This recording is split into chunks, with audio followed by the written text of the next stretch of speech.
I will suggest a protocol by which you can achieve a better relationship to your activities and to your dopamine system. In fact, it will help tune up your dopamine system for discipline, hard work, and motivation. Hard work is hard. Generally, most people don't like working hard. Some people do, but most people work hard in order to achieve some end goal. End goals are terrific and rewards are terrific, whether or not they are monetary, social, or any kind. However, because of the way that dopamine relates to our perception of time, working hard at something for sake of a reward that comes afterward can make the hard work much more challenging and make us much less likely to lean into hard work in the future. Let me give you a couple examples by way of data and experiments. There's a classic experiment done actually at Stanford many years ago in which children in nursery school and kindergarten drew pictures. And they drew pictures because they like to draw. The researchers took kids that like to draw and they started giving them a reward for drawing. The reward generally was a gold star or something that a young child would find rewarding. Then they stopped giving them the gold star. And what they found is the children had a much lower tendency to draw on their own. No reward. Now, remember, this was an activity that prior to receiving a reward, the children intrinsically enjoyed and selected to do. No one was telling them to draw.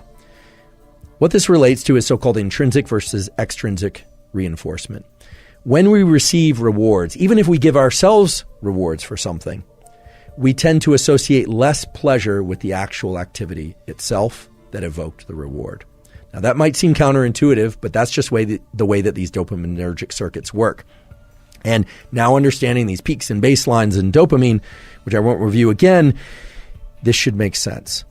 If you get a peak in dopamine from a reward, it's going to lower your baseline, and the cognitive interpretation is that you didn't really do the activity because you enjoyed the activity, you did it for the reward. Now, this doesn't mean all rewards of all kinds are bad, but it's also important to understand that dopamine controls our perception of time. When and how much dopamine we experience is the way that we carve up what we call our experience of time. When we engage in an activity, let's say school or hard work of any kind or exercise, because of the reward we are going to give ourselves or receive at the end, the trophy, the sundae, the meal, whatever it happens to be, we actually are extending the time bin over which we are analyzing or perceiving that experience.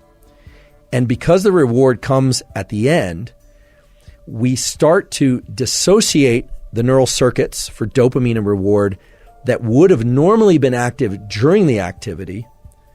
And because it all arrives at the end, over time, we have the experience of less and less pleasure from that particular activity while we're doing it. Now, this is the antithesis of growth mindset. My colleague at Stanford, Carol Dweck, as many of you know, has come up with this incredible theory and principle, and it actually goes beyond theory and principle, called growth mindset, which is this striving to be better, to be in this mindset of I'm not there yet, but striving itself is the end goal. And that, of course, delivers you to tremendous performance. It's been observed over and over and over again that people that have growth mindset, kids that have growth mindset, end up performing very well because they're focused on the effort itself. And all of us can cultivate growth mindset. The neural mechanism of cultivating growth mindset involves learning to access the rewards from effort and doing. And that's hard to do because you have to engage this prefrontal component of the mesolimbic circuit. You have to tell yourself, okay, this effort is great. This effort is pleasurable, even though you might actually be in a state of physical pain from the exercise. Or I can recall this from college, just feeling like I wanted to get up from my desk, but forcing myself to study, forcing myself. What you find over time is that you can start to associate a dopamine release. You can evoke dopamine release from the friction and the challenge that you happen to be in. You completely eliminate the ability to generate those circuits and the rewarding process of being able to reward friction while in effort if you are focused only on the goal that comes at the end, because of the way that dopamine marks time. So if you say, oh, I'm going to do this very hard thing, and I'm going to push and push and push and push for that end goal that comes later, not only do you enjoy the process of what you're doing less, you actually make it more painful while you're engaging in it. You make yourself less efficient at it, because if you were able to access dopamine while in effort, dopamine has all these incredible properties of increasing the amount of energy in our body and in our mind, our ability to focus by way of dopamine's conversion into epinephrine. But also, you are undermining your ability to lean back into that activity the next time. The next time you need twice as much coffee and 3 times as much loud music and 4 times as much energy drink and the social connection just to get out the door in order to do the run or to study. So what's more beneficial, in fact, can serve as a tremendous amplifier on all endeavors that you engage in, especially hard endeavors, is to not start layering in other sources of dopamine in order to get to the starting line, not layering in other sources of dopamine in order to be able to continue, but rather to subjectively start to attach the feeling of friction and effort to an internally generated reward system. And this is not meant to be vague. This is a system that exists in your mind, that exists in the minds of humans for hundreds of thousands of years, by which you're not just pursuing the things that are innately pleasurable, food, sex, warmth, water when you're thirsty. But the beauty of this mesolimbic reward pathway that I talked about earlier is that it includes the forebrain. So you can tell yourself the effort part is the good part. I know it's painful. I know this doesn't feel good, but I'm focused on this. I'm going to start to access the reward. You will find the rewards, meaning the dopamine release inside of effort, if you repeat this over and over again. And what's beautiful about it is that it starts to become reflexive for all types of effort. When we focus only on the trophy, only on the grade, only on the win as the reward, you undermine that entire process. So how do you do this? You do this in those moments of the most intense friction. You tell yourself, this is very painful, and because it's painful, it will evoke an increase in dopamine release later, meaning it will increase my baseline in dopamine. But you also have to tell yourself that in that moment, you are doing it by choice and you're doing it because you love it. And I know that sounds like lying to yourself, and in some ways it is lying to yourself, but it's lying to yourself in the context of a truth, which is that you want it to feel better. You want it to feel even pleasurable.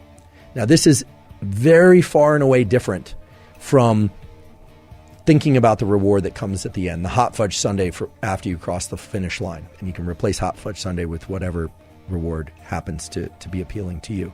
We revere people who are capable of doing what I'm describing. David Goggins comes to mind as a really good example. Many of you are probably familiar with David Goggins, former Navy SEAL, who essentially has made a post-military career out of explaining and sharing his process of turning the effort into the reward. There are many other examples of this too, of course.